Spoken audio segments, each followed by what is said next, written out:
Ok, Shavua Tov. On commence. Baruch Hashem, cette semaine on continue notre étude de Gemara Masechet Makot. La semaine dernière, on a fait un daf entier, un daf bet, bet Amud Aleph et bet Amud bet. Fait bet Amud Aleph et bet Amud bet. Cette semaine, je ne crois pas qu'on pourra faire un daf entier parce que le daf Gimel il est un peu plus compliqué, de certains points plus que daf bet. Et c'est possible qu'on fera un seul Amud, à la différence de la semaine dernière. On verra déjà comment on arrive. Et juste à noter que le shiur d'aujourd'hui, le limoud, il est pour le refoua shlema de Sassi ben Miriam, Bezrat Hashem. Et on a ici de quelques maisonnotes, l'Ilui Nishmat Eliyahu ben Yosef. Ok. Le sujet de notre Perek Rishon, de Masechet Makot, le sujet du premier Perek de Masechet Makot, il est le sujet de Edim Zomemim, comme on l'a vu. Edim Zomemim, ça veut dire les témoins conspirateurs, les témoins qui comploteurs, comme on l'appelle aussi, qui veulent faire quelque chose à un autre en faisant un faux témoignage sur lui. Alors, oui. Alors le din il est, la Torah elle nous dit, je vous rappelle, la Torah elle dit Vasitem lo kasher zamam laasot leachiv. Si il y a deux témoins qui arrivent, qui essayent de faire, s'il y a deux témoins qui essayent, qui viennent au Beddin et le font, ils le disent, et ensuite on a le Beddin, il arrive à faire le Gmardin, il tranche selon ses témoins. C'est pas grave. Il tranche selon ses témoins. Et ainsi, il tranche selon ses témoins. Même si le din n'était pas encore fait, oui, même si on n'a pas encore fait ni, par exemple, ils ont dit que cette personne a été Mechalel Shabbat et donc il mérite le mort de ce qu'il a, que Dieu préserve. Même si le Beddin n'a pas encore fait, pas seulement même si, Davka, si le Beddin n'a pas encore accompli, pas encore donné cette punition, alors le din il est que ils reçoivent la même punition eux-mêmes. Eux-mêmes reçoivent la même punition, eux ils sont punis par ça. Et la même chose pour l'argent, même si la personne n'a pas encore payé, on le fait payer ce qu'ils ont voulu qu'il paye.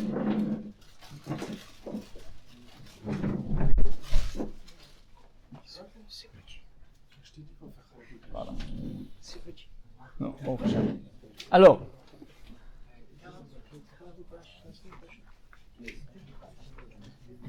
ok, maintenant, on a vu la Mishnah a commencé avec quelques points d'exception concernant les Edim Zomemim.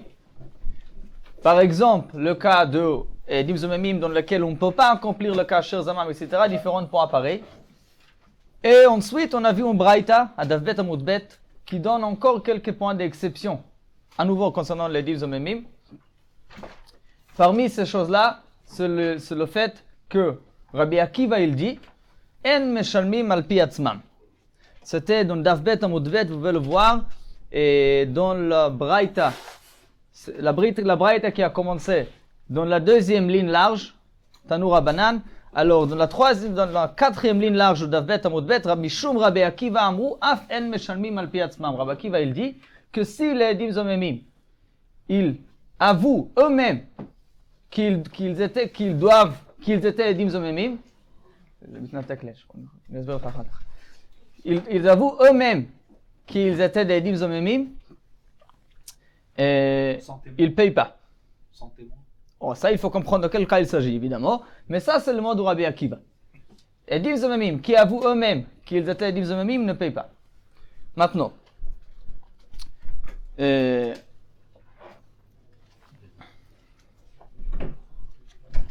la Gemara essaie de comprendre la raison. Pourquoi ils ne payent pas? A priori, on sait, en général, il y a une règle.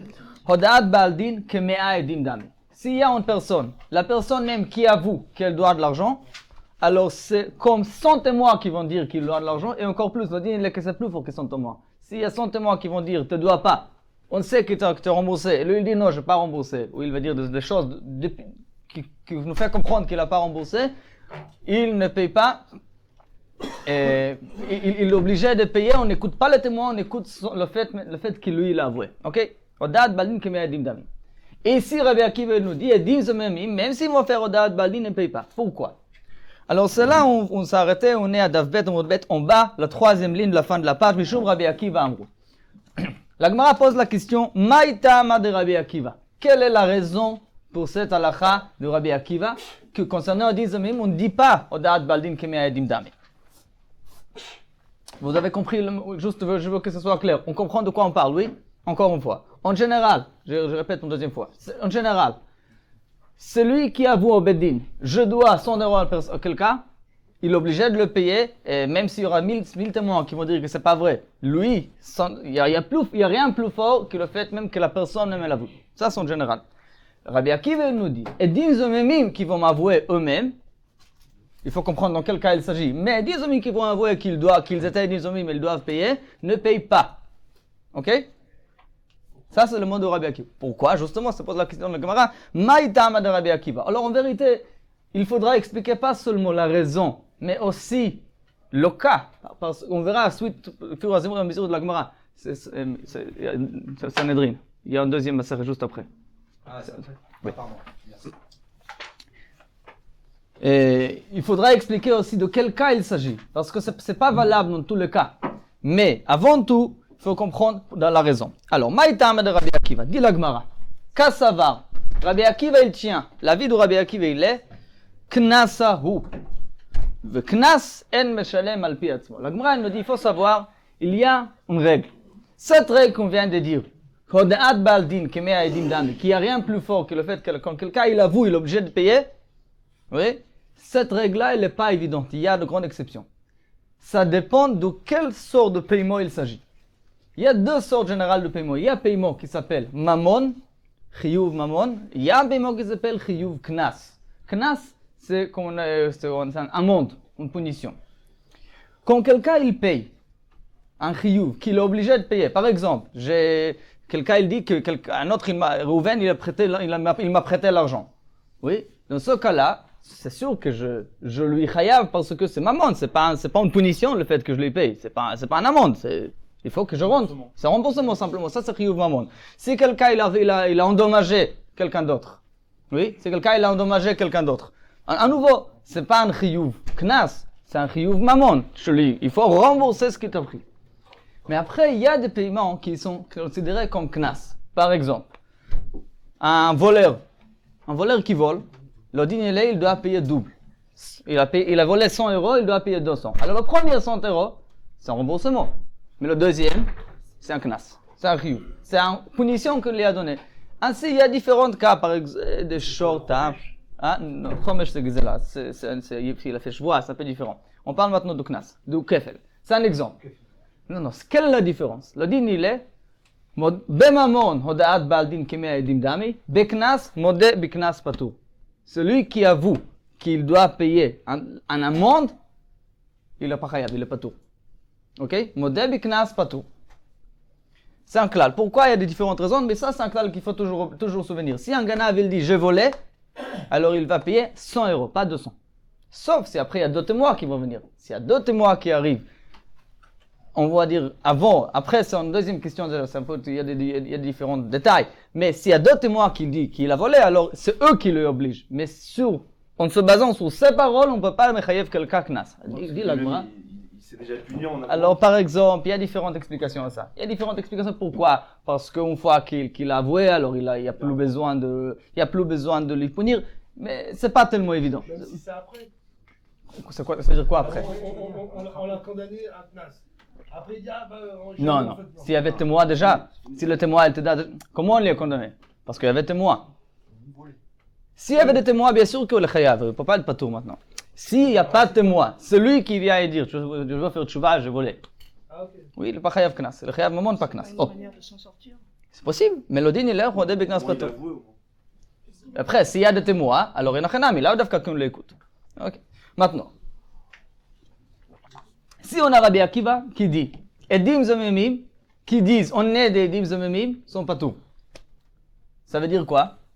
Que pour lui, dit la Gemara, le fait qu'Edim Zomemim doivent payer ce qu'ils ont voulu faire, c'est pas un remboursement, c'est un knas.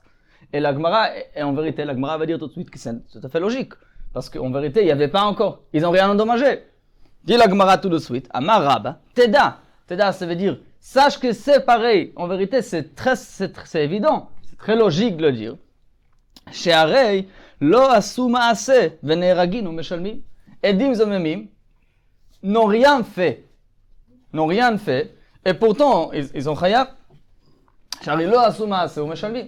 Ça veut dire quoi, lo asu ma'aseh? On a dit avant que quand est-ce que les Edim zomemim sont chayav, pas seulement, ou même davka, pas si Bedin a déjà fait quelque chose avec la personne en question. Non. Depuis le moment, à partir du moment que Bedin a tranché l'odin, même si ça n'a pas encore été fait, déjà Edim zomemim devient chayav. Alors, lo asu ma'aseh, ils n'ont rien fait encore et pourtant ils sont chayav. Alors, ça ne peut pas être maman, c'est obligé d'être knas. Amar Rav Nachman, il donne a priori une deuxième raison. Teda, she'arei mamon biyad be'alim, ou meshalmim. Rav Nachman, il donne a priori une raison qui doit être, a priori une autre raison, que l'argent, Reuven n'a pas encore perdu son argent, et pourtant il paye. Dit la Gemara veut comprendre. Quelle est la différence entre ce que Rav Rabba il a dit et Rav Nachman il a dit? A priori c'est tout à fait la même chose. Maïniu, qu'est-ce que ça veut dire? Qu'est-ce que c'est que l'argent était encore dans la main de la personne? De lo asu ma'aseh. A priori, ça revient au même. Les mots du Rav Nachman et les mots du Rabba sont tout à fait les mêmes. Qu'est-ce que dit Rabba? Qui n'ont rien fait. Qu'est-ce que dit Rav Nachman? La personne n'a pas encore pris de son argent. C'est tout à fait la même chose. Haïnu de Rabba. Répond la Gemara Enachenami. Eima vechen amar Rav Nachman. C'est pas une deuxième explication. C'est pas une chose à part. C'est la même chose. Rav Nachman, il est d'accord avec Rabba. En vérité, tous les deux disent la même chose. C'est quoi le cas? Oh. C'est quoi le cas? C'est une très bonne question en vérité. D'abord, je vais dire en général. Rabbi Akiva, il a dit, Edim Zomemim, qui ont avoué eux-mêmes qu'ils étaient Edim Zomemim, ils n'ont pas tout. Oui, mais à cause d'eux, déjà, il y a eu le jugement. Il n'y avait pas encore qui se passait. Il n'y a rien qui se passait. Il y avait seulement Bedin qui ont tranché que la personne est chayav, mais la personne n'a pas encore payé. Ah, d'accord. Oui. Quoi? Si elle ne veut pas payer, Ça veut dire quoi, il ne veut pas? Il y a un Bedin, c'est pas une question. Il veut, c'est pas, on ne lui demande pas son avis. Hein? elle est obligée de payer. Oui. Ça c'est sûr. Mais Si on parle de il a Bedin. jugé qu'il y a une tranche, qu'il y a eu une faute. Il y a eu un maassé, s'il y a une faute, c'est qu'il y a un Oui, maassé. mais maassé- Non, mais C'est pas après, on sait que c'est faux. Donc, C'est juste après. Oh, alors, qu'est-ce qu'il faut encore expliquer? La chose qu'on n'a pas encore expliquée, c'est dans quel cas on parle? Qu'est-ce que ça veut dire que les Edim ont avoué qu'ils ont Edim Zomemim? Ça veut dire quoi? Par exemple, il y a deux Edim qui viennent, et après ils disent, oh, en vérité c'était faux. C'est ça le cas? Non. On verra tout de suite que c'est impossible, parce qu'un aide, il n'a pas cru aux deuxième chose qu'il va dire. Il ne peut pas maintenant changer son avis. Une fois que le doute était accepté, il ne peut pas maintenant dire, ah, en vérité, c'était pas ça. Il ne le croit pas. Ça, il a été chayav. Et Edim Zomemim, c'est seulement s'il y a un autre aide qui vient. Alors, ça veut dire, dans quel cas on parle? Alors, il faudra comprendre. En vérité, on va expliquer de quoi parlait Rabbi Akiva, mais je préfère de l'expliquer une fois qu'on verra la suite de la Gemara. La Gemara va nous donner quelques options qu'on va choisir déjà dans quel cas parle Rabbi Akiva. On verra, on va continuer un petit peu plus. Amar Rav Yehuda Amar Rav. Rav Yehuda Amar Rav, il dit la halakha suivante. Et zomem meshalem lefi chelko. Ça c'est le mot. S'il y a un faux témoin, un témoin comploteur, oui, un témoin comploteur, il paye selon sa partie. Ça veut dire quoi? Dit la Gemara, ça c'est le mot. Maintenant, ça veut dire quoi? Selon sa partie. Ça veut dire quoi qu'il faut payer selon sa partie? Pose la Gemara la question, Maï meshalem lefi chelkos. Ça veut dire quoi? A priori, ça veut dire Haï meshalem palga, ve Haï meshalem palga. A priori, c'est très simple. Que par exemple, s'il y a deux témoins qui ont voulu faire la personne perdre 1000 euros, alors chacun doit payer 500. Ça, c'est a priori le sens simple du mot du Rav, d'accord? Meshalem le fichelko. David, tu es là? Et de même. S'il y a un faux témoin, il paye selon sa partie. Comment tu traduis ça? S'il y a 1000, on divise en deux. A priori, c'est ça que Rav il vient de dire. Le problème, il est, hein? Alors, chacun, il va payer sa partie. Ils sont deux. Alors. Non, évidemment, il y a deux. S'il y a un, il n'y a rien qui se passe. Évidemment, s'il y a deux, on ne parle pas. A priori, il s'agit de quoi? Je vous rappelle, comment on fait un Edim Zomemim? Il y a deux témoins qui racontent quelque chose, tel est Chayav 1000 euros. Après, il y a un deuxième couple de témoins qui vient et dit, mais pas Stam c'est faux, il dit, on ne sait pas ce que vous dites, mais on sait que le jour que vous dites que la personne a emprunté l'argent ou quoi, ils étaient avec nous. Vous étiez avec nous à ce moment-là, vous ne pouvez pas le témoigner. La personne, je ne sais pas, peut-être il a prêté l'argent ce jour, je ne sais pas. Mais vous ne pouvez pas témoigner de ça parce que vous étiez avec nous en même temps. Alors, ça devient Edzomem. Ça, c'est le cas de Edim Zomemim. Dans ce cas-là, on ne parle pas encore d'avouer. Là, on ne parle pas encore d'avouer. Ça, c'est un cas classique de Edim Zomemim. Ok? Dans ce cas de Edim Zomemim, Ça n'existe pas un seul témoin. non, pas pour maman, pas pour être Chayav. Alors, maintenant. Pourquoi la Gemara a parlé de un témoin? Alors, justement, justement, dit la Gemara, j'essaie de comprendre, on essaie de déchiffrer le mot du Rav Yehuda Amarav. Qu'est-ce qu'il est en train de dire? Un faux témoin doit payer selon sa partie. Ça veut dire quoi? Qu'est-ce qu'il est en train de dire? On ne comprend pas, Pachot. Dit la Gemara, a priori, il parle évidemment d'un couple de témoins, mais il veut dire que chacun paye sa partie. Une fois qu'on s'était trouvé faux, à l'aide des autres témoins, qui disent que vous étiez avec nous à ce moment-là, à un autre endroit, alors dans ce cas-là, chacun paye sa partie. A priori, c'est ça qu'il veut dire. Oui? Mais dit la Gemara, en vérité, c'est pas faux.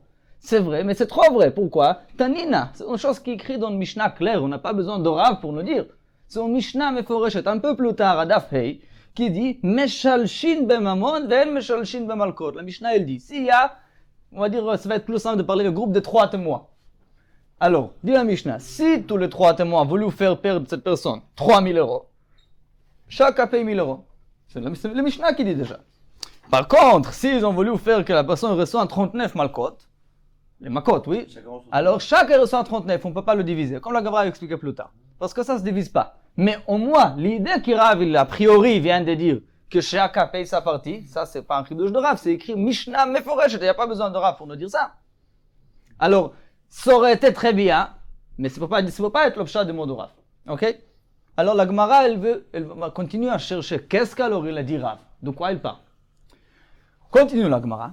Et là, peut-être de quel cas il parle, que gon de itzum chad minayu, de meshalem pal gadidei. Dit la Gemara, peut-être ça parle qu'il y avait 2 témoins qui ont arrivé, on dit que Rouven il doit 1000 euros à Shimon parce qu'il lui a prêté l'argent de tel et tel jour, tel et tel endroit.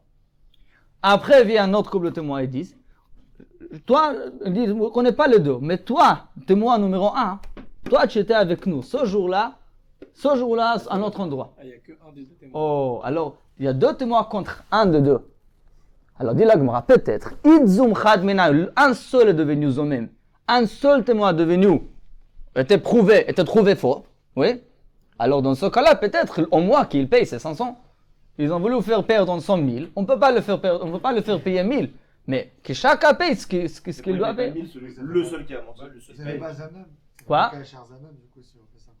Pourquoi? Mais de toute façon, il devait payer 1000, il devait faire 500. Mais celui qui était accusé, il aurait dû perdre 1000. Et là, du coup, s'il répare que 500, Cher cher Zanem, ça marche. Ok, c'est une bonne question en vérité, c'est une question très intéressante.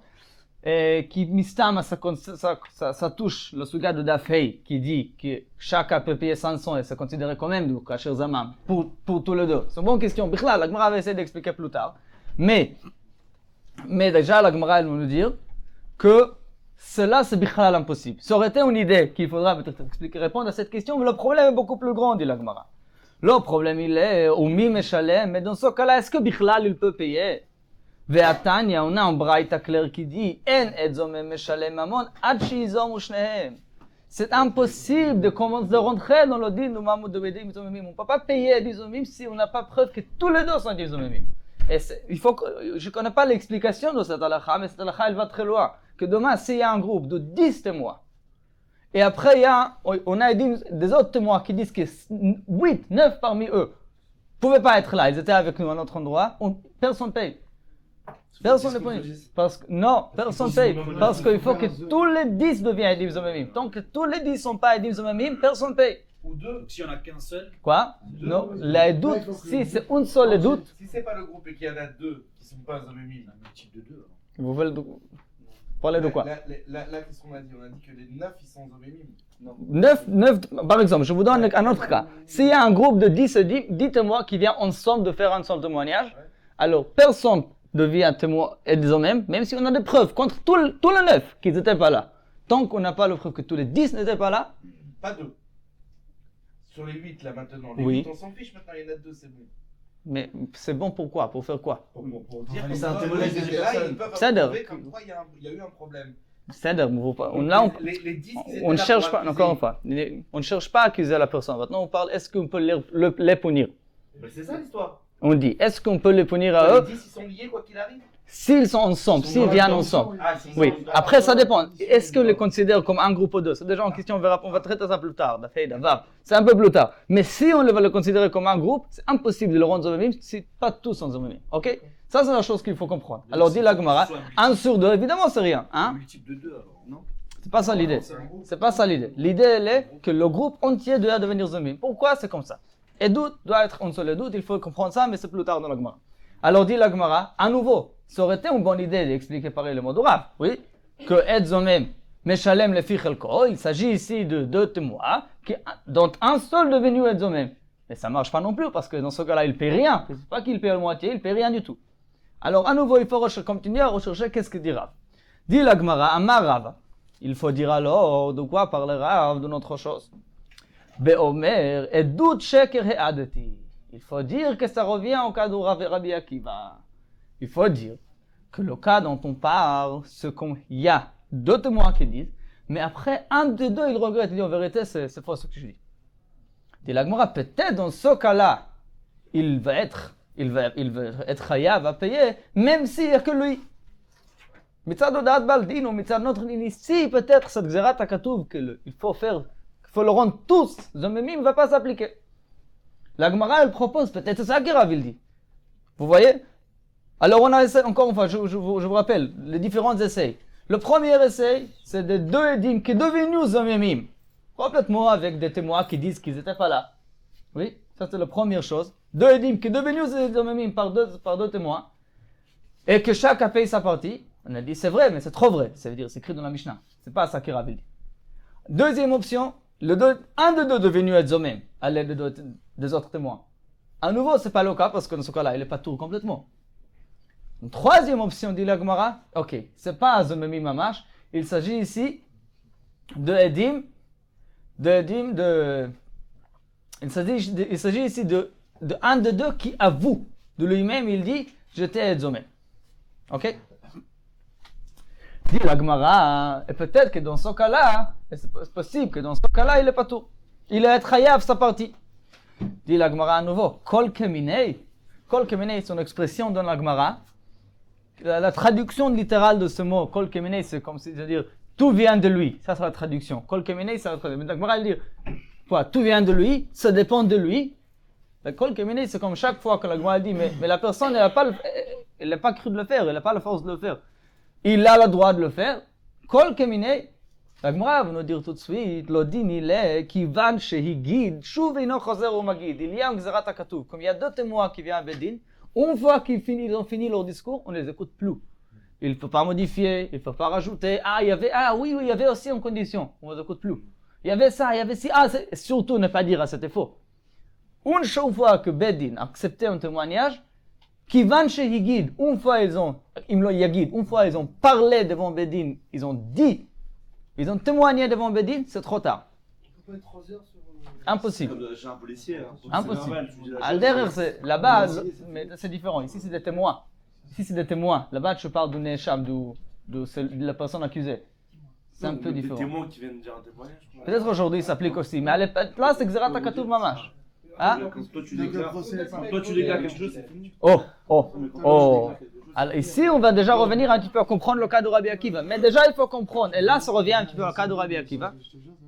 On va comprendre ça tout de suite.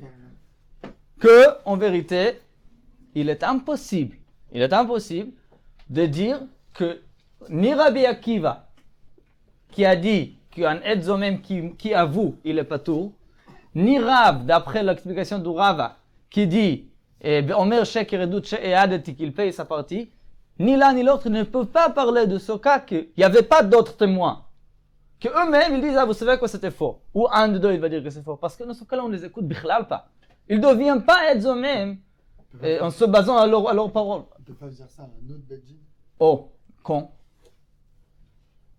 On va mourir sans. Ils vont venir quoi? Ils vont dire quoi? Mais Que- ils savent qu'ici, ils ne peuvent pas avouer, donc ils peuvent aller dans un autre Bedjin. La question, alors ça c'est avec la Gemara, elle va dire tout de suite. Mais, qu'est-ce qu'ils vont dire? Là-bas, on a été Oui, les hommes mêmes. là-bas on a dit une chose, et on était Edei Sheker. Ils vont dire devant un autre Bedin qu'ils étaient Edei Sheker. Il n'est pas qu'Edei Zomem, parce que c'est pas Edim Zomem, il n'y a pas d'autres témoins. On était Edei Sheker, et alors on est chayav payer. Et la personne a été, le psak din, il y avait un gmardin, et on veut lui rendre. Mistam le din il est qu'ils sont chayav, parce que ça s'appelle dina de garmei. Mais d'après, je n'ai pas voulu rentrer dans ça, mais le Rishonim m'explique ici que la vraie question de la Gemara, c'est pas tellement est-ce qu'ils ont chayav ou pas tôt, parce que c'est possible qu'on trouve des moyens de dire qu'ils sont chayav, parce qu'à la fin, ok, on ne les écoute pas, et alors, on va lui faire payer, tant qu'on sait que la personne dit qu'il est pas tôt. Alors, le problème principal de la Gemara ici, c'est le fait qu'on les appelle Edim Zomemim, Ed Zomem. C'est pas Ed Zomem, Zomem c'est seulement aussi un autre témoin, sinon il ne devient pas Ed Zomem en se basant sur ses paroles. Alors, même si on va accepter qu'ils est chayav, ça ne va pas bichlal au cas de Edim Zomemim, mais c'est sûr que ça ne va pas revenir à Rabbi Akiva. Ça ne va pas être Rabbi Akiva non plus, parce que, à nouveau, c'est pas le knas de Edim Zomemim, ça va être un chiyuv à part, que tu as fait payer quelqu'un sans raison. Tu vois, c'est pas tout à fait la même chose. Alors, on ne peut pas dire alors que le cas de Edim Zomemim qui sont avoués, ni de Rabbi Akiva, ni de Rava, ici, pour expliquer Rav, parle de Ed Zomem lui-même qui avoue. Dit la Gemara, alors il faut dire, Ella, be'omer he'adnu, ve'huzamnu, be'bedin ploni. Il faut dire que l'histoire est un peu plus compliquée. Ils sont arrivés à Bedin ici de Paris, par exemple. Ils ont donné un témoignage que la personne lui doit 1000 euros. Ensuite, il y avait deux autres témoins qui disent, vous étiez avec nous. Ils ont devenu Edim Zomemim. Ok? Une fois qu'ils ont devenu Edim Zomemim, dans ce cas-là, ici, c'est déjà Ed Zomem. Et là, on va dire quoi? Que Rabbi Akiva, qui a dit que Ed Zomem, mais non Meshalem al Picheko, il parle seulement dans ce cas-là. Ça, c'est le seul cas où Rabbi Akiva pouvait parler. Oui? Enfin, Rabbi Akiva ne peut pas parler de Ed Zomem qui change la vie. Ça, c'est pas possible. C'est sûr qu'il y avait d'autres. Mais il nous raconte à nous sommes le Bedin de Francfort maintenant. Et il arrive deux juifs qui disent, à Bedin de Paris, on est devenu Edim Zomemim. Alors on veut payer. Ici, Rabbi Akiva, il va dire, c'est Modeh B'Mamon ou Modeh B'Knas? Ça, c'est Modeh B'Knas. C'est ça que Rabbi Akiva, il a dit. Et c'est ici où Rabbi Akiva, il a dit pas tout. Veut la Gemara dire alors, maintenant, quand Rav, il a dit, Ed Zomem, Meshalem al Pichelko, il parle de la même chose. Le même cas de Rabbi Akiva. Qu'il y a deux témoins qui sont devenus Zomemim ici à Paris, et après ils vont à Bedin dans notre ville. Et ils disent, et il y a un seul parmi eux, exactement, il y a un seul témoin parmi les deux, qui vient à notre Bedin, et raconte, on est devenu Edim Zomemim à Paris. Et là, c'est pas Stam un net qui change d'avis, il nous raconte vraiment, on est devenu Edim Zomemim, c'est pas Stam qui change d'avis, c'est pas moi, on est devenu Edim Zomemim. Et ici, dit Rav, Ed Zomem, Meshalem al Pichelko. Ici, Rav, il dit déjà que le Ed Zomem, il doit payer selon sa partie. Ouais. Dit la Gemara, ok, ça aurait été déjà intéressant. Mais, dit la Gemara, Keman, de l'Oke Rabbi Akiva. Le problème, il est que si ça parle ici du même cas de Rabbi Akiva, ça veut dire qu'ici, c'est Cholek sur Rabbi Akiva. Rabbi Akiva, il a dit que deux témoins qui vont avouer, de cette façon-là, ils sont chayav ou patour? Patour, parce que c'est modé de knas. Ici, Rav, il est en train de nous dire quoi? Que dans ce même cas, même si un seul il vient, il doit payer le moitié qui lui appartient, oui, sa partie. Nous, alors, il est cholek sur Rabbi Akiva. Et la Gemara, ils ne veulent pas dire qu'on est cholek sur Rabbi Akiva. Tout d'abord, bichlal, parce qu'on évite toujours de dire qu'un Mora, il va pas aller selon tous les avis de Tanaïm, déjà. Et à part ça, parce que je me rappelle pas, il me semble même que Rabbi Alacha, il est comme Rabbi Akiva. Alors, la Gemara, ils ne veulent pas dire que Rabbi, il n'est pas comme Rabbi Akiva, bien qu'ils sont machloket. Alors, Keman de l'Oké Rabbi Akiva, dit que Rabbi Akiva, ha'amar, et non meshalem al pi atzmo. Enfin, non meshalem al pi atzmo, Rabbi Akiva dit qu'il ne paye pas. Et ici, on dit, chacun, il va payer s'il va dire ce cas. Ok? Alors, la Gemara, elle a un problème, parce qu'a priori, qu'est-ce qu'il a dit Rab? On ne peut pas dire qu'il parle d'un cas classique de Nizumim, ça la Mishnah, elle dit que chacun paye sa partie. On ne peut pas dire qu'il parle d'un seul qui est devenu Nizumim parce qu'il ne paye rien. On ne peut pas dire qu'il parle de quelqu'un qui avoue avant son autre Edim, parce que ce n'est pas Edzomem Bichlal. Ce n'est pas lui qui va dire qu'il est un Edzomem. Et on ne peut même pas dire que c'est quelqu'un qui raconte au Bedin de Lyon qu'il est devenu Edzomem à Paris. Parce que là aussi, on a dit qu'il n'est pas tout, c'est Modé Biknas. On voit selon Rabbi Akiva, on ne va pas dire qu'on va contre Rabbi Akiva.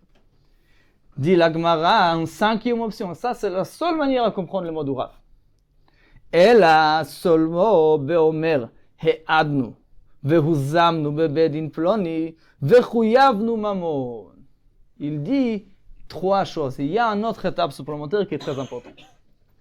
Pas seul, il s'agit ici d'un témoin qui vient à Bedin de Lyon et il nous raconte ce qui s'est passé à Bedin de Paris qu'il est devenu Edzomem. Mais il rajoute une chose importante. Pas seulement que nous sommes devenus Edim Zomemim, Bedin a tranché que nous sommes Edim Zomemim. Bedin nous a obligés de payer. Et ça, c'est un grand changement. Il faut savoir. Quand on a dit avant, on a parlé avant du modèle Biknas. Par exemple, un ganav, encore une fois, un voleur qui paye, on lui dit que le deuxième, le 100 € de plus qu'on lui demande de payer, oui, le kefel, ça c'est un knas. Il faut savoir, c'est un knas seulement avant que Bedin lui a tranché et lui a dit paye. Une fois que ce ganav, il était à Bedin, et Bedin l'a signé et dit ok, tu es obligé de payer 200 €, les 200 € devient un chov. Ça devient un mamon, c'est pas un knas. Maintenant, c'est plus un amende. Maintenant, c'est validé. C'est devenu une chose qui doit sortir de ton compte. C'est pas ton argent. À partir de Psak Bedin, c'est plus un knas. Ça devient c'est mamon. Ok? Toujours souvenir. Modèle knas patour avant Gmardin. Une fois qu'il y a Gmardin, c'est plus un knas. Maintenant, un ganav qui va venir demain à Bedin, il va dire, vous savez, à Bedin de Lyon, je suis devenu un ganav, ils vont me faire payer un kefel. Il va payer 200, pas 100, pas seulement 100. Pourquoi? Parce que si tu dis que Bedin te fait payer, tu avoues que c'est mamon, c'est pas knas. Ok? Dit la Gemara la même chose pour Edim Zomemi. Quand on a dit que si un Edim Zomemi vient à Bedin de Lyon, nous raconte qu'à Paris, ils sont devenus Edim Zomemi, c'est mamon, c'est knas, c'est Rabbi Akiva dit, il ne paye pas. C'est seulement s'ils ont dit qu'on est devenu Edim Zomemi et on s'est sauvé. Avant que Bedin nous juge. Mais s'il continue de dire on a resté à Bedin, et Bedin a nous jugé, et Bedin a dit qu'on est obligé de payer, il est en train d'être modé bemamon, c'est pas Oda Beknas. Ça leur offre quand même un moyen de se sauver sans payer. Quoi? S'ils, avant Gmardin, ils s'en vont, ils vont ailleurs, et disent on est Zomem. Nachon? Oui. Si avant, après se sauver de Bedin, c'est pas tellement simple, mais oui, Nachon. Si ça arrive, ça arrive. Alors ça c'est le cas de Rav. Alors, il faut dire que quand Rav, il dit que même un seul témoin, il peut payer selon sa partie, qui ne peut pas être stam un cas classique qui est écrit dans la Mishnah, il faut dire qu'il s'agit ici d'un témoin qui vient à Bedin de Lyon. Et il nous raconte, mais un seul, et il nous raconte qu'à Paris, lui et Shimon devenus Edim Zomemim. Et Shimon, par exemple, il est là, il dit, mais pas du tout, il n'y avait aucun Edim Zomemim, c'est mettre ce qu'on était dit, il n'y avait rien. Alors, on va lui faire payer combien? La moitié. Ok? Mais, je ne sais pas si je dis le mot, seulement s'il va dire qu'à Paris, qu'est-ce qui s'est passé?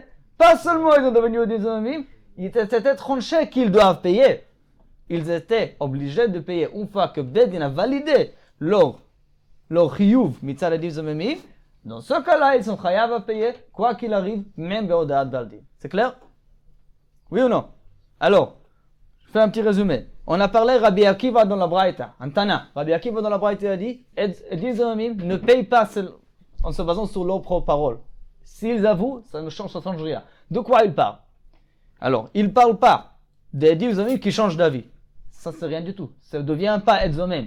Est-ce qu'ils sont chayav de différentes raisons? Ça, c'est une discussion, c'est une bonne question. C'est Rishon, il parle de ça ici. Mais, le mitzvah de 10 Zomim, c'est sûr que non, ça n'existe pas. Kivan shegid shuven choser de magid, un aide, il ne change pas d'avis. Ensuite, de quoi il parle alors? Est-ce qu'il ne peut pas parler non plus d'où deux édimes qui vont aller à Lyon et dire on est devenu des amis, ils nous a fait payer. Pourquoi? Parce que là c'est chiyuv mamon, bien sûr qu'ils ont chayav. Rabbi Akiva il parle entre les deux. Quand il y a deux témoins qui viennent à Bedin de Lyon et ils disent qu'à Bedin de Paris on est devenu des amis mais on n'était pas encore chayav. C'est là où Rabbi Akiva il dit, le chiyuv reste quel chiyuv? Knas, pas un amende, c'est encore un amende. C'était pas encore validé en tant qu'un chov. Alors c'est encore un amende. Celui qui modèle Knas, celui qui avoue qu'il chayav amende, il est pas tout. Ça c'est le cas de Rabbi Akiva. Ok? Clair ou pas? Après on a les mots du Rav, qui étaient très chiffrés comme ça, étaient a priori non clairs. Rav il dit, un témoin, un faux témoin, il doit payer selon sa partie. De quoi il parle? Il parle pas de stam cas classique du témoin, ça on a en Mishnah. Il parle pas non plus d'un seul qui est devenu Zomim, parce que là il est pas tout complètement, tant qu'ils tous ne sont pas Zomim. Il parle de quelqu'un qui avoue, mais dans quel cas seulement c'est possible? Ni avouer stam, parce que là il peut pas changer d'avis, ni avouer dans un autre bedin sans gmardin, parce que ça c'est le cas de Rabbi Akiva, qu'il est pas tout. Ça doit être quand il avoue dans un autre bedin qu'il était chayav dans le bedin de Paris. Ok? J'espère que c'était clair.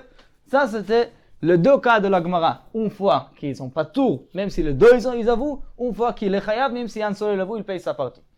Ok, Adkan, c'est la première sugya, le premier Mishnah. C'est-à-dire qu'il y a une nouvelle séance du jugement. Oui, exactement.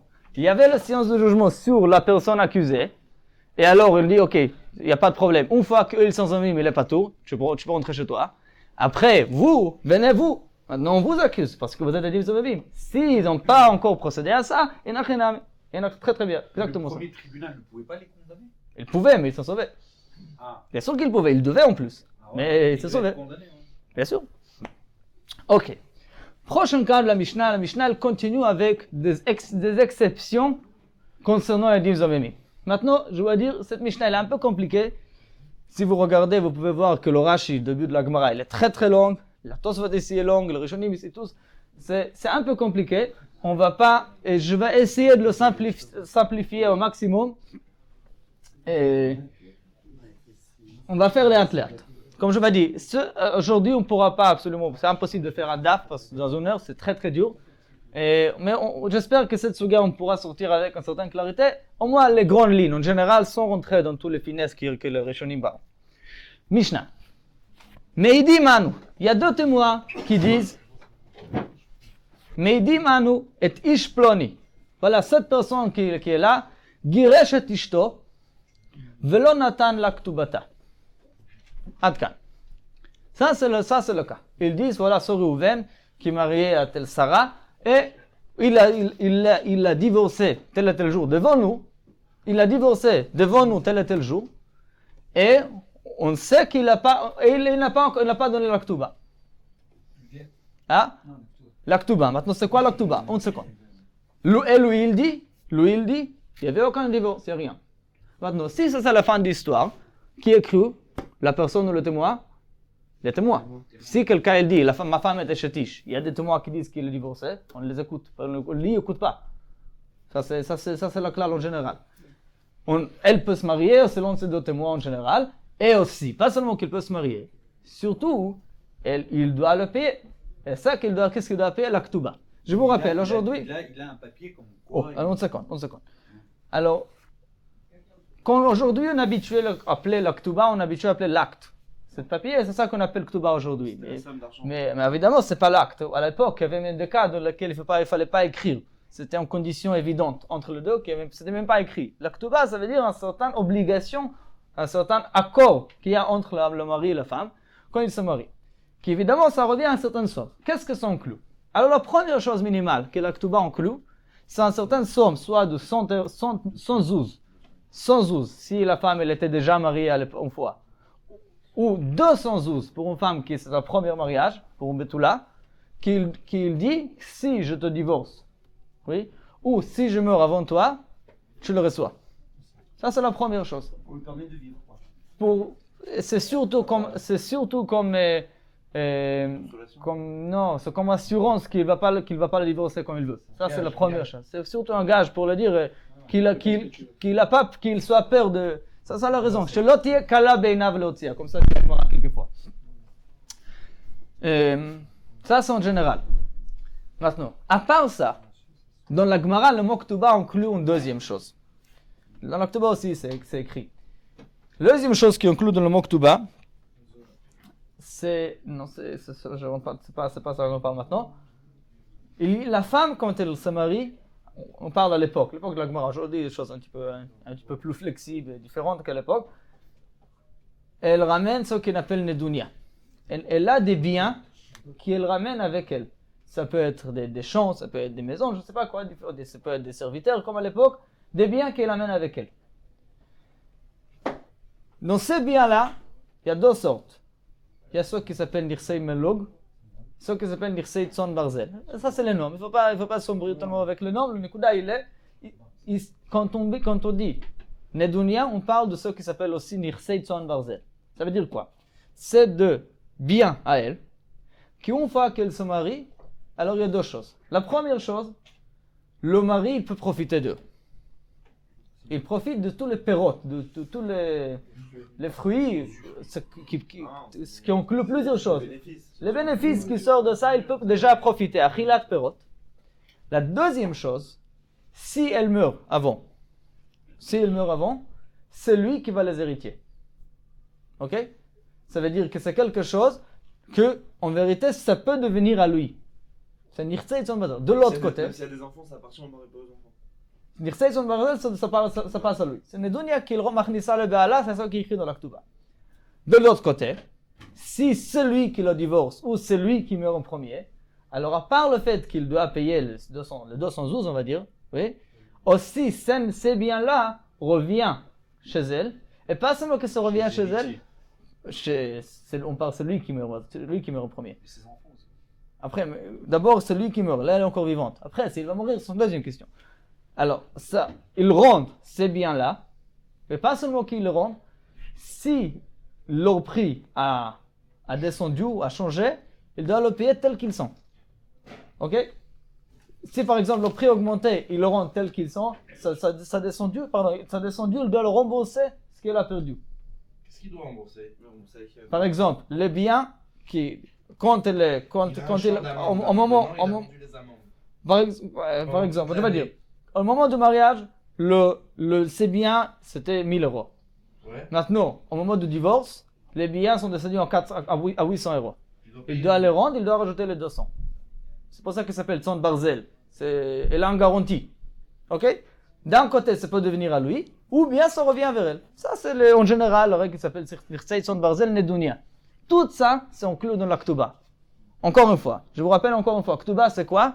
Ktuba, c'est de l'argent qui doit sortir de son compte à elle, 200 zouz, on va dire. D'ailleurs, après, on rajoute encore. Il y a Stosefet, on rajoute plus que 200 zouz.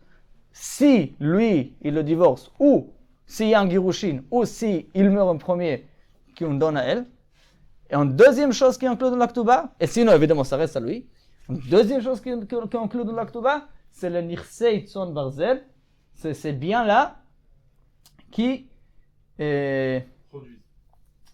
ils profitent durant la vie en couple, tant qu'ils sont ensemble. Et ensuite, pas seulement ça, et ensuite, il peut les hériter, ou bien il doit les rendre tel qu'il était avant. Après, il y a une autre chose qui n'est pas inclue dans Ktuba. On va pas parler, c'est pas notre sujet, mais comme la Gemara l'a mentionné aussi, ça s'appelle Nirsei Melog. Comme ça, on appelle ça, c'est une autre chose un petit peu. C'est ces biens qu'il hérite jamais. C'est bien à elle, qu'il profite d'eux et ça appartient à elle. Ça ne devient pas à lui. Ça veut dire, et c'est à elle. Et si elles perdent, elles perdent. C'est pas, il ne devrait pas le rembourser. Ça reste à elle, il peut le profiter que les fruits, pas plus. Ça, c'est en général, c'est Mektuba, c'est ça qui nous concerne ici, c'est le remboursement à elle et le bien. Le bien, c'est son basel. Maintenant, quand on dit, les deux témoins à dire, cette personne-là a donné un guet à sa femme à tel et tel jour, tel et tel endroit, à tel bedin. Oui. Il dit ça. Alors, tant qu'il n'y a pas d'autre témoin, qu'est-ce qu'il doit faire? Tout d'abord, elle est plus mariée. Mais à part ça, il doit le payer. Tout ça ensemble, on va dire, ça va revenir ensemble à 5 000 euros. Oui. Les biens et la Ktuba avec Ikar Vetosefet, elle a 5 000 euros à payer. Après, on retrouve qu'ils sont les dîmes Zomemim. Il y a deux témoins qui disent, mais ce jour-là qui vous dites, vous n'étiez pas là, alors vous ne savez pas qu'est-ce qui se passe avec le guet, alors on ne le croit pas, et la personne, il ne doit rien payer. La grande question ici, c'est comment maintenant faire la punition de Vasitem lo kasher zamam le'achsot le'achiv. Comment maintenant le faire payer ce qu'il a voulu lui faire payer. Le problème, il est un grand. On va dire simple, il faut lui faire payer 5 000 euros.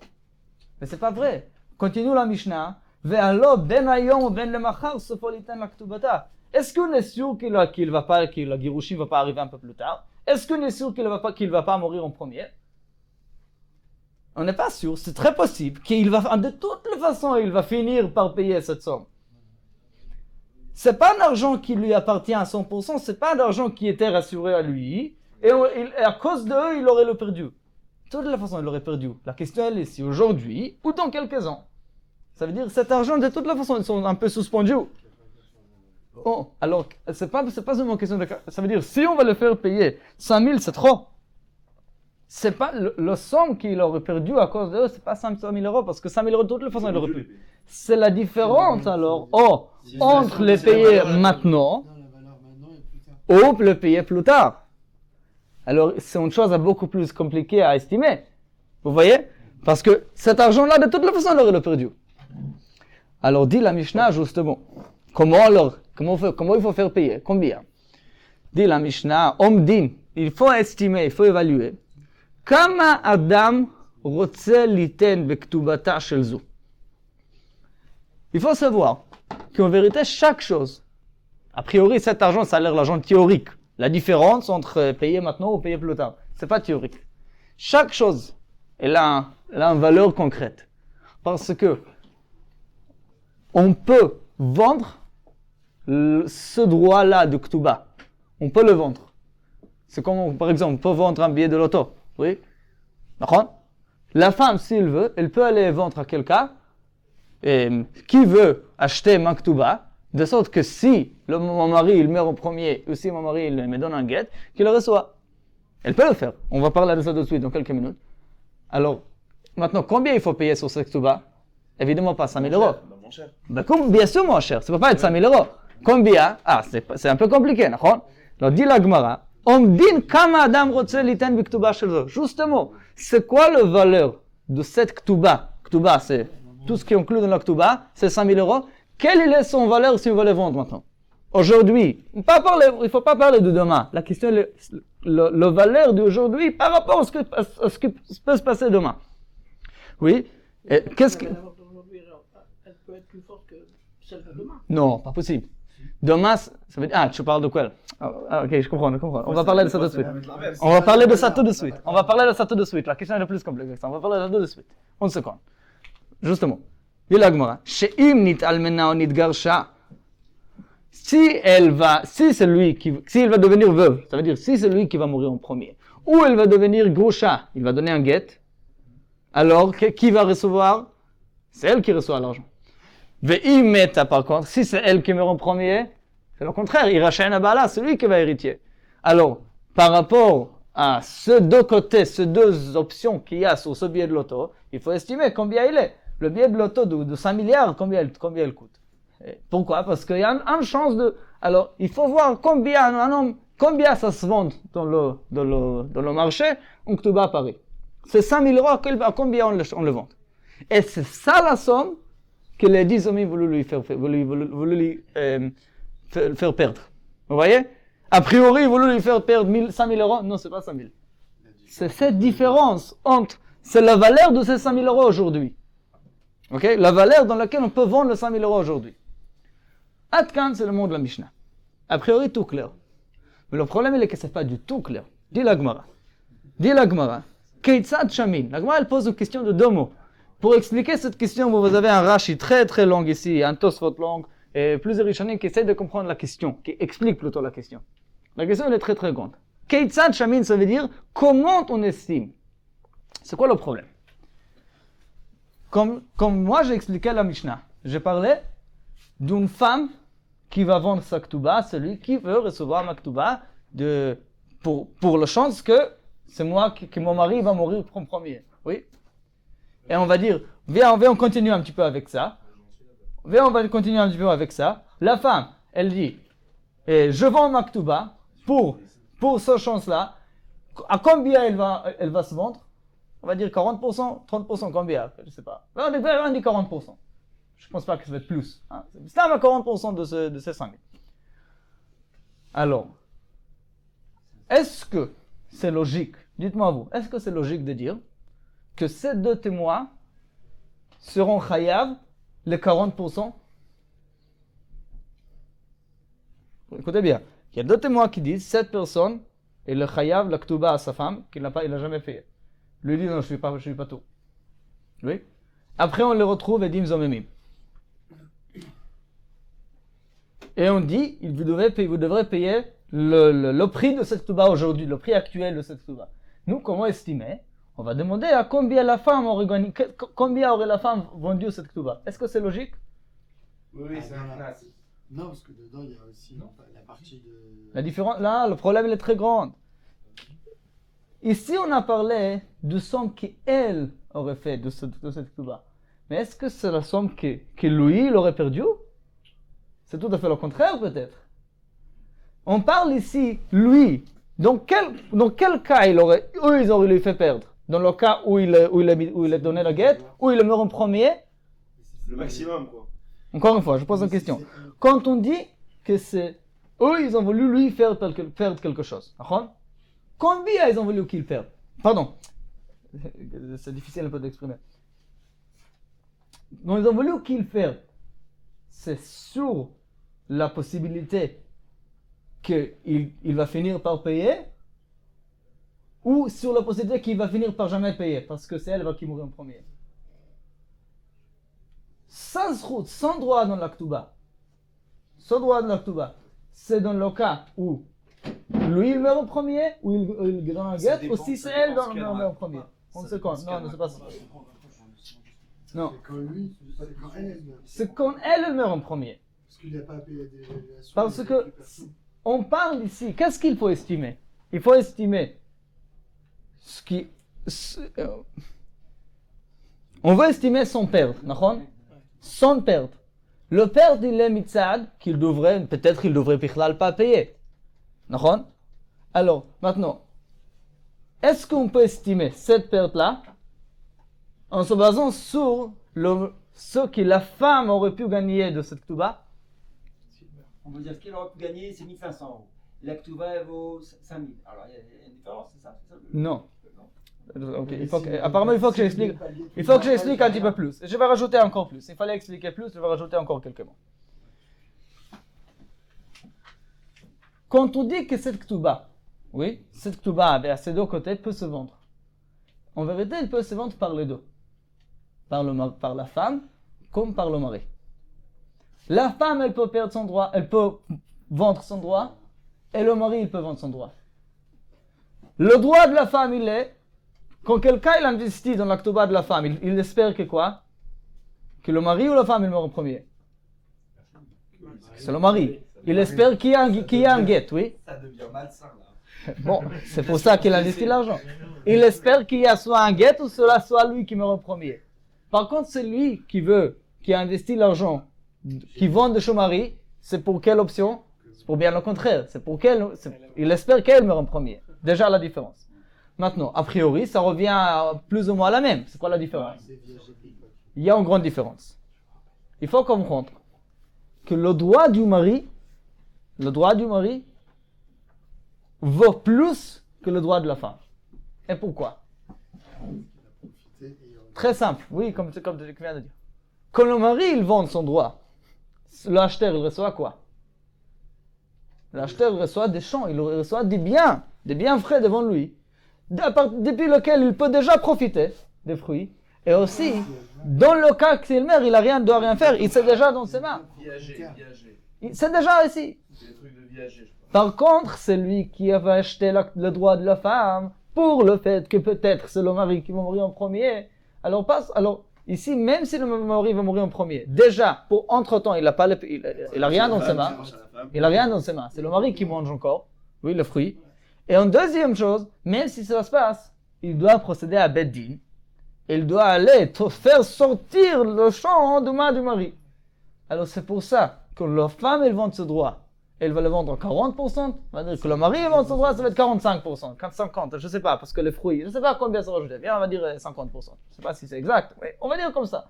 40%, 50%. Maintenant, une fois qu'on a compris que le droit du mari, il vaut 50%. Le droit de la femme vaut 40%. Ici, dans la Mishnah, on parle de Edim qui ont voulu faire perdre le mari. D'accord? C'est ce qu'on a dit. Les Edim ont voulu que le mari, il perde. Mais il est malade le mari là ou pas encore? C'est aussi une chose qu'il faut prendre en considération. Hein? C'est bien. En vérité, je n'ai pas voulu rentrer dans ça. Il faut, en vérité, oui, en vérité, vous avez raison. Je n'ai pas voulu. Les cas, l'estimation peut devenir très compliquée parce qu'il faut prendre en compte sa santé à lui, la santé à elle. Le shalom bayit aussi. C'est aussi autre chose. Oui, c'est comme ça qu'il est écrit. C'est tout ça, il faut prendre en considération. Mais ici, on parle pour simplifier, on va parler d'un cas où ils sont tous en bonne santé et le shalom bayit indique rien. On ne sait pas. Le shalom bayit, on ne peut pas savoir. Ok? Ça ne dépend pas aussi si c'est des biens mobiliers ou dynastiques. C'est immobilier. Oui. Alors, je vais essayer de conclure. Je vais essayer d'expliquer. Alors, est-ce que ça peut être vrai que pour les témoins, ils ont essayé de lui faire perdre? Alors, combien on va le faire payer? Les 40% que la femme aurait pu faire de ses biens. Est-ce que ça peut être vrai? Non, parce que lui, il n'a jamais perdu 40%. Lui, il a perdu 50%. D'accord? Ça, alors, a priori, quand la Mishnah, elle dit qu'il faut estimer combien un homme il veut vendre, ça doit être pas combien elle aurait vendu. C'est combien lui, il aurait vendu, parce que c'est ça qu'il lui, il aurait perdu. D'accord? Ça, c'est d'un côté. De l'autre côté, la Gemara, c'est pas tellement évident. Pourquoi? Mais alors, ça change rien. Mais la différence est la nôtre. Le problème, il est qu'il y a une autre façon de voir la chose. La halakha, elle est que quand la femme, on dit que la femme, elle peut vendre l'aktuba pour 40% du prix, elle peut le vendre pas seulement à n'importe qui, elle peut le vendre même à son mari. Lui-même, il peut acheter l'aktuba de sa femme. En vérité, c'est un peu compliqué parce que juste après, il faudra écrire une nouvelle ktuba. Parce qu'il se retrouve sans ktuba. Ça, je ne parle pas. Mais, pour la ktuba en question, même lui, en vérité, il a la possibilité d'acheter la ktuba de sa femme. Oh, et là, si on prend ça en considération, alors s'il aurait été prêt de payer de toute façon les 40%, alors pour lui, dans ce cas-là, la ktuba, elle vaut combien? 60%. Parce que les 40%, il l'aurait payé de toutes les façons. Alors peut-être, il faut estimer pas combien lui il vend, il faut estimer combien elle vendu. Et c'est ça qu'il faut enlever. Il faut retirer ça du compte. Oui, il faut prendre, tout d'abord savoir combien le prix de l'aktuba pour elle, 40%. Et c'est ça qu'il ne doit pas payer. Pourquoi? Parce que même lui, il aurait été prêt de payer les 40%. Vous voyez ou pas? C'est compliqué, encore une fois. On dit, lui, la Gemara, elle doute. Comment estimer leur obligation de payer? Combien ils ont chayav? Combien ils ont voulu lui faire perdre? C'était quoi son perte? Alors, a priori, c'est sûr que c'est pas 40%. Pourquoi? Parce que c'est ça qu'elle aurait perdu. C'est pas ça que lui, il aurait perdu. Ça, c'est sûr. D'accord? La question elle est commune. Soit on va estimer combien vaut sa partie aujourd'hui, ça veut dire pour combien il aurait vendu sa partie aujourd'hui, et cela serait revenu à combien, on va dire 50%. Oui? Parce qu'il y a ici ma marque de champ devant les mains, etc. Ou bien on va faire un calcul différent. On va calculer pour combien elle aurait vendu, ce qui revient à 40%. Et alors on aurait dit, ça veut dire alors, et lui-même il aurait été prêt à payer les 40%. Alors pour lui, la Ktouba elle va combien? 60%. Alors est-ce qu'on estime son vente à lui ou la vente à elle pour revenir à 60%? Oui? Comment on estime? Et la Mishnah elle dit rien, la Mishnah elle dit on estime combien un homme il aurait payé pour la Ktouba. Mais la Ktouba de qui? À lui ou à elle? Mais lui c'était 50 et elle c'était 40. Très bien. Et comment on a estimé 60? Parce que on dit lui-même il est prêt à payer 40. Non, lui il était prêt à acheter à 40. Nahon. Alors pour lui, alors Il était prêt, mais il voulait pas mettre 60. Du coup, la perte, c'est les 60. la perte elle est combien? Ah. Ça revient à 60. C'est deux façons de voir la chose. Soit j'estime la valeur. C'est très compliqué. C'est très compliqué la Gemara. Alors, il y a deux façons de voir la chose. Soit on estime, sec et clair, pas shoot, la valeur de son droit est 50%. On dit non. Il aurait été prêt de payer 40, alors la valeur pour lui c'est 60, la perte est 60. C'est ça. Deux façons de voir la perte. Soit la valeur si ou on ce que... base sur ça, les deux témoins ils auraient dû payer 30 et l'autre 30 en fait. Par exemple, ça c'est une autre chose. 30-30 ou 25-25. Non, la question elle est est-ce que ça va être 30-30 ou 25-25? Ça dépendra de Oh. Dis la Gemara, machloket. C'est une machloket amoreim, c'est pas clair. Amar Rav Chizda Babaal. Il faut estimer le vente que le mari il aurait fait. Et alors la perte revient à combien dans l'exemple qu'on a donné? 50%. Parce que ça c'est la valeur de sa partie, c'est tout. Rav Natan Baroshaya Omer Beisha. Il faut estimer combien elle aurait vendu. Et alors lui il paye le reste. Alors eux ils payent à lui le reste. Les 60%. Les témoins. Oui. Alors, soit les témoins doivent payer 50% ou les témoins doivent payer 60%. Encore une fois, c'est moi qui ai inventé le 40-50, 60, mais ça c'est l'idée. C'est-à-dire le reste. Et dit la Gemara en tranche comme Amar Rav Papa qui en amora plus tardive que c'est de la reprise de Rav Natan Bar Rabbi Yoshaya. Beisha, je suis d'accord que c'est Beisha, mais dit Rav Papa, précise Rav Papa, ou Biktubata, seulement la Ktuba. Une chose il ne faut pas prendre en compte.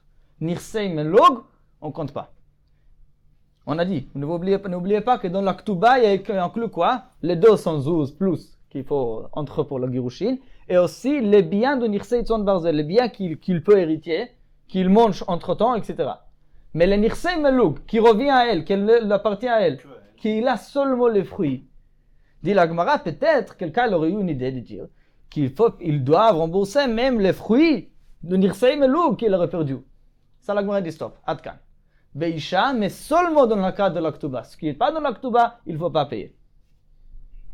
Ok? Mais les ozim c'est dans la Ktuba, non? Bien sûr, mais ce n'est pas Nirsei Melug. Alors les 212 de Ktuba, les Nedunia, les Nirsei Tzon Marzel inclus dans la Ktuba, mais pas les fruits de Nirsei Melug, qui sont hors de la Ktuba, ça non. Alors on a Machloket, Rafa paye tranche qu'on mesure par rapport à la femme. Ok? Mais seulement la Ktuba et pas plus. Alors mesure par rapport à la femme, et eux ils payent le reste. Les 60% restants que le mari n'aurait pas payé. Bon, allez, là, si c'est une grosse Ktuba, Hein? il fait Oui. les grands Ktuba, ils sont très ennuyés. Hein, Bon, il vaut mieux ne pas être exaumé. Oui. Ok, je pense qu'aujourd'hui on va finir par ça. C'est assez de travail. Ça en a fait un peu. Le prochain mot est plus facile. Kaddish peut-être. Ok, Khazak.